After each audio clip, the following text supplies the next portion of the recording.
Number 7 देखिए, यहाँ पे क्या करा ऊपर है कि प्रश्न 7 एवं 8 के आंकड़ों के लिए माध्यिका के सापेक्ष माध्य विचलन ज्ञात कीजिए। हमें माध्यिका के सापेक्ष माध्य, यानी कि पहले माध्यिका निकालनी होगी। तो चलिए यहाँ पे ये जो 7 नंबर देख रहे हैं ये भी आपका अवर्गीकृत बारंबारता बंटन के रूप में। तो चलिए हम लोग यहाँ पे एक चार्ट ले लेते हैं, फिर हम लोग आगे देखते हैं। चलिए हम लोग यहाँ पर ले लेते हैं एक्स आई, यहाँ ले लेते हैं एफ आई, और यहाँ कम्युलेटिव फ्रीक्वेंसी लिखेंगे, संचयी बारंबारता लेंगे। हमें यहाँ पर निकालना है ना जी माध्यिका, इसलिए चलिए इस डाटा को पहले देख लेते हैं जो दिया हुआ है। 5, 7, 9, 10, 12, 15, ठीक है। यह है 8, 6, 2, 2, 2, 6।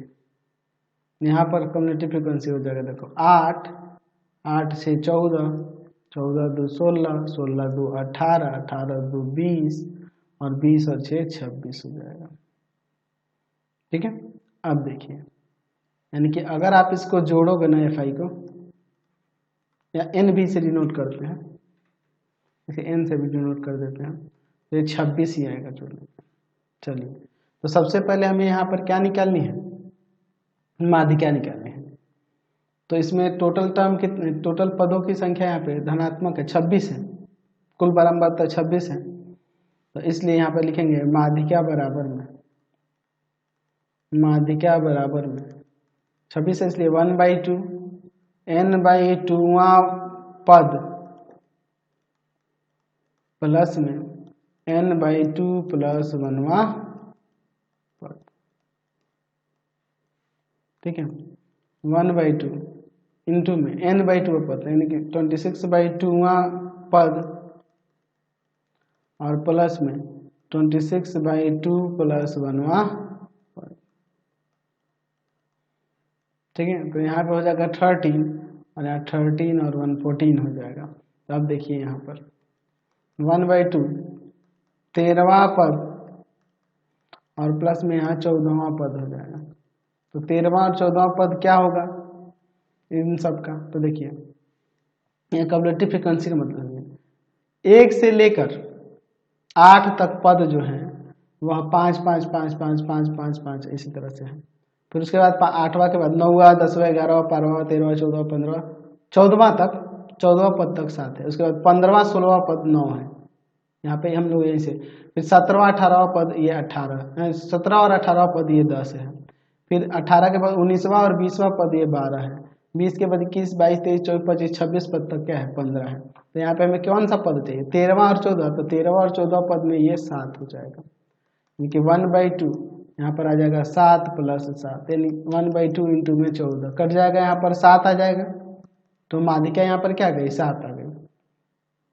अब इसके बाद देखते हैं हम लोग यहाँ पर लेंगे एक्स आई माइनस का माध्यिका मीडियन, ठीक है।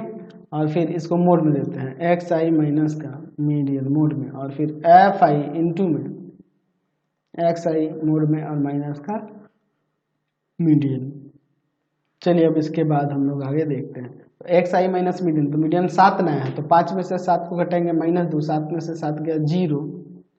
फिर उसके बाद यहाँ 2 आ जाएगा, 9 में से 7 गया। फिर यहाँ पे 10 में से 7 गया, तो 10 में से 7 घटाएंगे तो आपका 3, 12 में से 7 घटाएंगे 5, और 15 में से 7 घटाएंगे तो यहाँ 8 आ जाएगा, ठीक है। इनको मोड में देंगे तो ये पॉजिटिव सभी के सभी रहेंगे, ठीक है। चलिए अब एफ आई में इससे मल्टीप्लाई करेंगे तो कितना हो जाएगा 16, 0, 4, 6, 10, 48।